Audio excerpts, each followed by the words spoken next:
Hello दोस्तों, तो स्वागत है आपका स्ट्रगल स्टडी एकेडमी में। तो आज के इस वीडियो लेक्चर में हम लोग देखेंगे फिजिक्स क्लास 12th, जिसमें हमारा चैप्टर नंबर पहला है वैद्युत आवेश एवं क्षेत्र। और इसमें जो टॉपिक है आज का, अनंत आवेशित समतल चादर के कारण विद्युत क्षेत्र, electric field due to charge infinite plane plate. अब देखिए इसमें क्वेश्चन कैसे कैसे आ सकता है। तो बहुत सारी किताबों में इस प्रकार भी क्वेश्चन दिया रहता है या बोर्ड एग्जाम में भी पूछ लिया करता है। तो कभी तो डायरेक्ट पूछ लेता है कि अनंत आवेशित समतल चादर के कारण विद्युत क्षेत्र की तीव्रता का व्यंजक ज्ञात करें। या आपसे पूछ सकता है कि इसके सामने अगर आगे लगा दिया जाए थोड़ा सा, तो यहाँ पे लगा देता है एक समान अनंत आवेशित समतल चादर के कारण विद्युत क्षेत्र की तीव्रता का व्यंजक प्राप्त करें। ठीक है, तो ये क्वेश्चन किसी भी तरह पूछे, आपको आंसर इसी तरह देना है जैसे कि मैं बता रहा हूँ आपको, है ना। तो यहाँ पे देखिए सबसे पहले तो यहाँ पे क्या दिया हुआ है, अनंत आवेशित समतल चादर। और ये चादर कैसा होना चाहिए, तो अनंत लंबाई का होना चाहिए। दूसरा कि ये आवेशित होना चाहिए। आवेश कैसा होना चाहिए, तो उस पर एक समान रूप से सभी जगह उसके पृष्ठ पर आवेश वितरित होना चाहिए। तो आइए उसको हम लोग दिखा रहा हूँ मैं। तो ये हमारा एक अनंत लंबाई का एक एज्यूम कर लेते हैं कि ये हमारा चादर है। ठीक है, और ये चादर जो है कुछ इस प्रकार है, मतलब मान लीजिए कि ये हमारा ये हाथ है और इस तरह मैं खड़ा कर दूं तो ये इस प्रकार हमारा ये आवेशित चालक है। और इस पर चूंकि हम लोग आवेश दे देते हैं जो कि प्लस है आवेश, है ना, धनात्मक आवेश। तो हमने यहाँ पर कर लिया। ठीक है, इस पर एक समान रूप से आवेश दे दिया। अब इससे आर दूरी पर यानी कि हम बना ले थोड़ा सा फिगर। इससे हम बोल दें कि आर दूरी पर मान लीजिए यहाँ से लगाकर यहाँ से यहाँ तक एक बिंदु P स्थित है। क्या हमारा एक बिंदु P स्थित है, जिस पर आपको क्या ज्ञात करना है, तो विद्युत क्षेत्र की तीव्रता ज्ञात करना है। ठीक है, तो अब देखिए यहाँ पर थोड़ा सा और कॉन्सेप्ट हो जाता है कि विद्युत क्षेत्र की तीव्रता का दिशा क्या होगा। तो अगर ये माइनस आवेश होता है इसके ऊपर, है ना, ये एक समान रूप से ऋणावेश से ये आवेशित होता, तो विद्युत क्षेत्र की जो तीव्रता है वो अंदर की तरफ होता, इस चादर के अंदर की तरफ होता। लेकिन यहाँ पर सब क्या है, एक समान रूप से धन आवेश है, तो विद्युत क्षेत्र की जो तीव्रता है वो क्या होगा, बाहर की तरफ होगा। राइट, किसकी दिशा है, तो ये विद्युत क्षेत्र ई की दिशा है। तो सबसे पहले मैं बता दूं दोस्तों कि सबसे पहले हम लोग लिख लेंगे कि माना, इसका नाम भी दे देते हैं ABCD, हमारा एक अनंत समतल चादर है। तो हम लोग लिखेंगे कि माना एक अनंत लंबाई का ABCD चादर है जो एक समान रूप से क्या है, आवेशित है। तो इस बात को हम लोग लिखते चलते हैं पहले।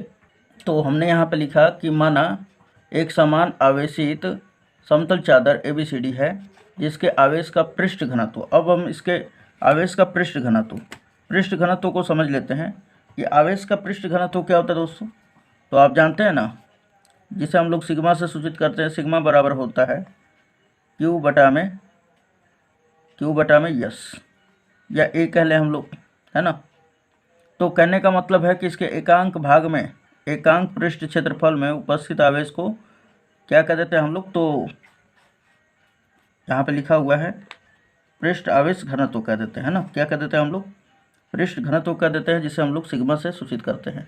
यहाँ पे देख सकते हैं आप, यहाँ पे फिर से हम बता दें कि इसके एकांक पृष्ठ क्षेत्रफल में उपस्थित आवेश की मात्रा को क्या कहते हैं, तो आवेश घनत्व कहते हैं, है ना, यानी पृष्ठ आवेश घनत्व कहते हैं। और इसे हम लोग सिग्मा से सूचित करते हैं। तो यहाँ पे हमने वही लिखा है जिसके आवेश का पृष्ठ घनत्व सिग्मा है।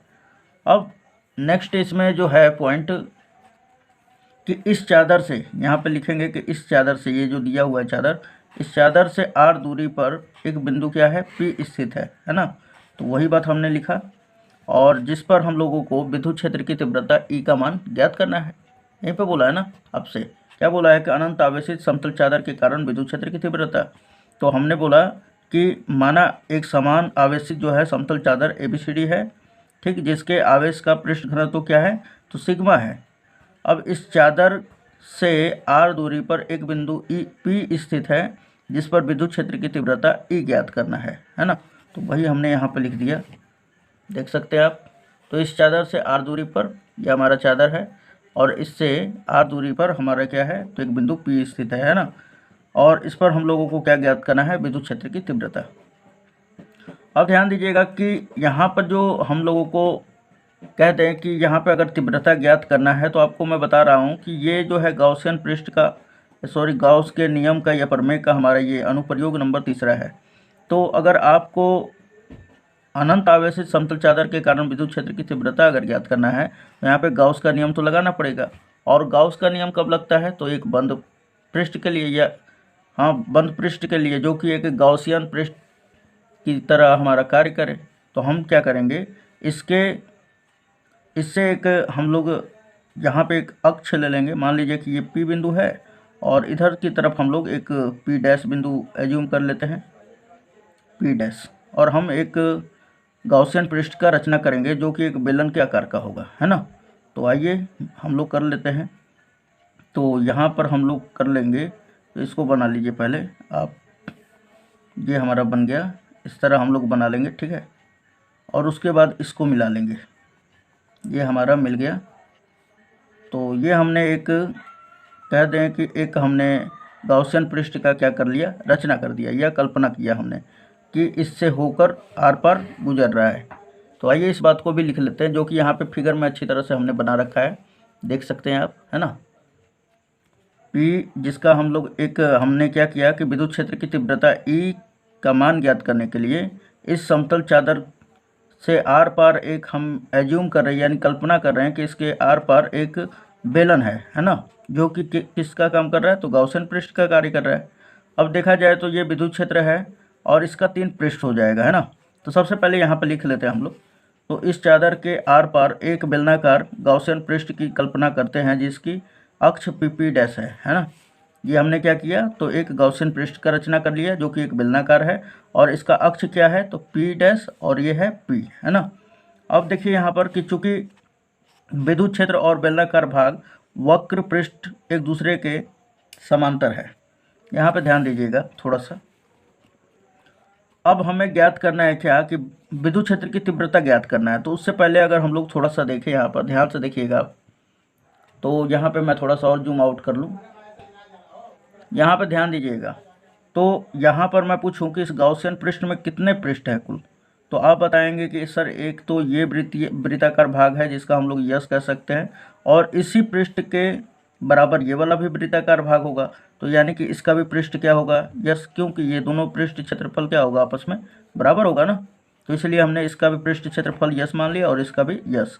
अब तीसरा जो होगा ये हमारा वक्र भाग होगा, है ना। ये जो आप ऊपर के देख पा रहे हैं ये वाला भाग, ये वाला क्या होगा, वक्र भाग होगा।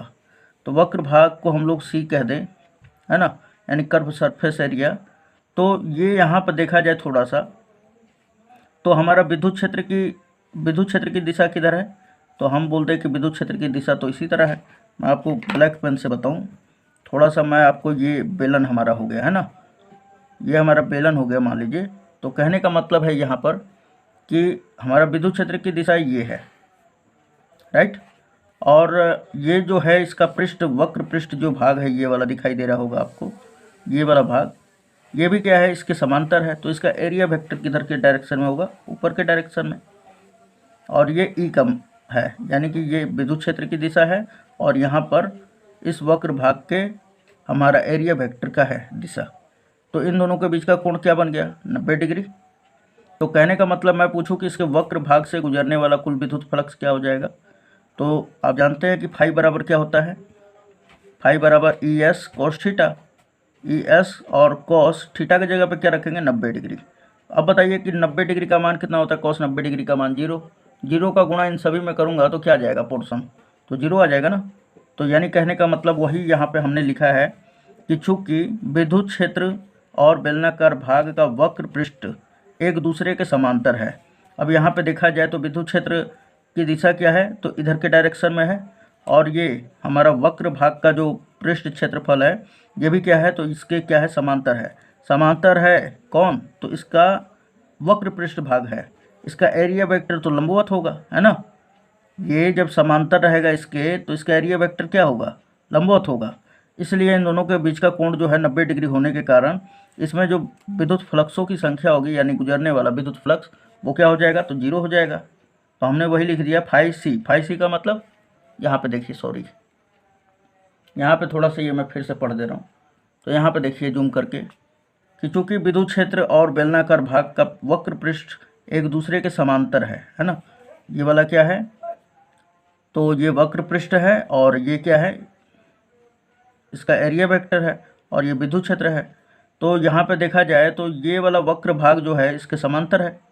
और इस तो आपको कुल मिलाकर समझ में आ गया है कि कहने का मतलब है कि जो वक्र पृष्ठ क्षेत्रफल जो है वो क्या है, तो विद्युत क्षेत्र के समांतर है। और इसका एरिया वेक्टर क्या हो जाएगा, इसलिए इसके लंबवत, किसके, वक्र पृष्ठ के। तो इन दोनों के बीच का कोण 90 डिग्री बनेगा, इसलिए फाई बराबर क्या हो जाएगा, 0 हो जाएगा, यानी फाई सी का मान है ना, यानी कर्व सरफेस एरिया का। तो वही हमने लिखा है कि चूंकि विद्युत क्षेत्र और बेलनाकार भाग का वक्र पृष्ठ एक दूसरे के समांतर है ना, इसलिए फाई सी का मान क्या हो जाएगा दोस्तों, 0 के बराबर होगा। और अब बात करें इन दोनों वृत्तीय सिरों के, है ना, इन दोनों वृत्तीय सिरों से निकलने वाले जितने विद्युत फ्लक्स हैं उनकी संख्या आप ज्ञात करेंगे।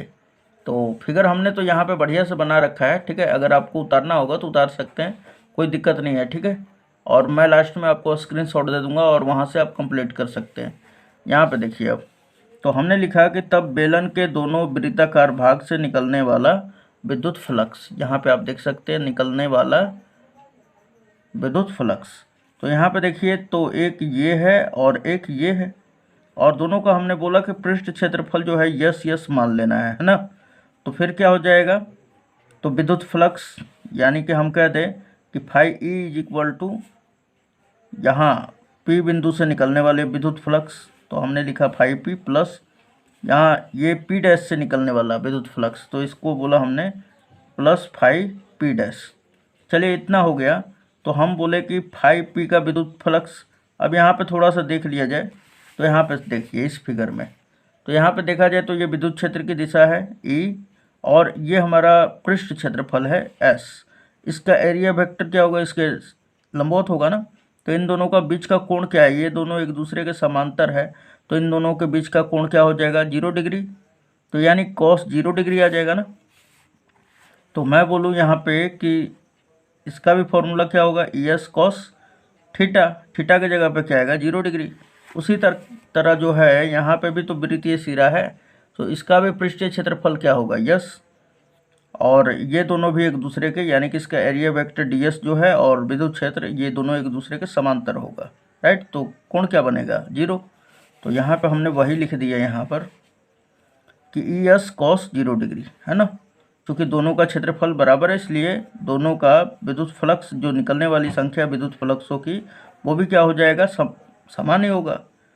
लेकिन दो पृष्ठ से निकल रहा है, इसलिए इनका दोनों फ्लक्सों की जो संख्या है वो सब जुड़ जाएगा, है ना। तो चलिए यहाँ पर cos 0 डिग्री का मान तो 1 होता है, तो यहाँ पे 1 का ES में गुणा करेंगे तो यस हो जाएगा। फिर ये प्लस का है तो प्लस सिंबल, यहाँ पे भी इसका मान 1 होगा, तो 1 का ES में गुणा कर देंगे तो यस। अब ES प्लस ES क्या हो जाएगा, 2ES, है ना। यानी कुल मिलाकर phi E is equal to आ गया। अब ये वाला अब हमने इसके बराबर कर दिया, इसको समीकरण 1 कह दिया। लेकिन हम लोग क्या जानते हैं, लेकिन गॉस के नियम से, यहाँ पे तो गॉस का नियम ही लगाना है ना।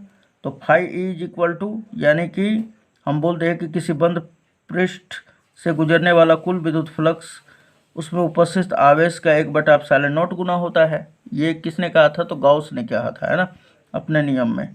तो इसको हम लोग क्या करेंगे, अब यहाँ पे थोड़ा सा और ध्यान देना है कि चूँकि हम बोलते हैं यहाँ पर कि इसके, यहाँ पे ध्यान दीजिएगा, यहाँ पे हमने बना रखा है थोड़ा सा, अगर मैं इसको और थोड़ा सा जूम कर दूँ फिगर को, तो यहाँ पे देखिए इस पृष्ठ के एकांक भाग में, है ना, एकांक पृष्ठ क्षेत्रफल में उपस्थित आवेश कितना होगा। तो हमने बोला कि जो इसका आवेश का पृष्ठ घनत्व था उसे सिग्मा से सूचित किया था, और सिग्मा बराबर हुआ था Q बटा में यस। तो मैं पूछूँ आपसे कि आवेश Q बराबर क्या होगा, तो यस भाग में है, इधर आएगा तो गुणा में, यानी Q बराबर क्या हो जाएगा, तो सिग्मा इंटू यस, है ना। और ये जो पृष्ठ क्षेत्रफल होगा, ये जो इस चादर का, जिसका मतलब ये जो है, ये क्षेत्रफल जो है एकांक भाग है ना। तो ये क्षेत्रफल इस वृत्ताकार क्षेत्रफल के दोनों के बराबर ही होगा, राइट। तो अब आप यहाँ पर क्या लिख पाएंगे कि जो सिग्मा है, सॉरी Q जो है सिग्मा इंटू यस के बराबर होगा, है ना। तो लिख देंगे यहाँ पर हम लोग, थोड़ा सा ये नीचे कर लेते हैं हम लोग। तो सिंपली हमने क्या किया यहाँ पर कि क्यू की जगह पे क्या रख दिया, तो यहाँ पे लिख दिया हमने कि चूँकि क्यू बराबर सिग्मा इंटू यस, और क्यू का मान क्यू की जगह पे सिग्मा इंटू यस बटा में एप्सिलॉन नॉट, है ना, ये एप्सिलॉन नॉट। उसी तरह इसको समीकरण 2 कर लेंगे।